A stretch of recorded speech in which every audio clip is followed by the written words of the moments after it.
যদি ঢাকায় জন্মগ্রহণ করেন তার জি। আকিকা কি গ্রামে দেওয়া যাবে? আচ্ছা বোন, গুরুত্বপূর্ণ দুটি প্রশ্ন আমরা জানবো ইনশাল্লাহ। ধন্যবাদ আপনাকে। আরেকজন দর্শক যুক্ত হয়েছেন। আসসালামু আলাইকুম রহমতুল্লাহ। আসসালামু আলাইকুম। ওয়ালাইকুম আসসালাম ওয়া রাহমাতুল্লাহি ওয়া বারাকাতুহু। জি ভাই, প্রশ্নটি করুন। আমার আসসালামু আলাইকুম। ওয়ালাইকুম আসসালাম ওয়া রাহমাতুল্লাহ। আমার শুনতে পাচ্ছি আপনাকে। দুইটা প্রশ্ন। জি আমার দুটি প্রশ্ন। জি প্রথম প্রশ্নটি হলো, হাজী সাহেবেরা হজে গিয়ে মক্কা মদিনায় যে যে নিয়ম আছে পালন করেন, জি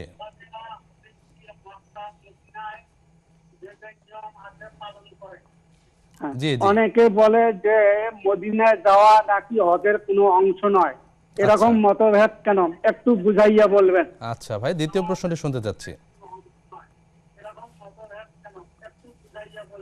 আর একটা প্রশ্ন হলো, যে মহিলার জি মাহারাম নাই সে কি জীবনীয় হজ করতে পারবে না? আচ্ছা, আমরা জানবো ইনশাল্লাহ শাইখের কাছ থেকে। আমাদের সাথেই থাকুন। ধন্যবাদ আপনাকে। আরেকজন দর্শক যুক্ত হয়েছেন। আসসালামু আলাইকুম রহমতুল্লাহ। আসসালামু আলাইকুম। ওয়ালাইকুম আসসালাম ওয়া রাহমাতুল্লাহি ওয়া বারাকাতুহু। জি আমার একটি প্রশ্ন আছে। জীবন অনুগ্রহপূর্বক টেলিভিশনের ভলিউমটি কমিয়ে নিন। টেলিভিশনের ভলিউমটি কমিয়ে নিন, তাহলে আমাদের প্রশ্ন বোঝাটা সহজ হবে। জি, শুনতে পাচ্ছি আপনাকে। হুজুর, আমার একটা প্রশ্নটা হলো, জি অনলাইনে প্রায় দেখতেছি কোন হুজুরা বলতেছেন যে 3টা রোগ যদি হয়, চোখ উঠা, চুলকানি আচ্ছা এবং হলো সর্দি জ্বর, তারা জান্নাতি। এই কথাটা আসলে কতটুকু ভিত্তি আছে হুজুরের আচ্ছা, কাছে জানতে চাই। অন্য কোনো প্রশ্ন আছে? একটা প্রশ্ন হুজুর। আচ্ছা, আমরা জানবো ইনশাআল্লাহ। অসংখ্য ধন্যবাদ আপনাদের।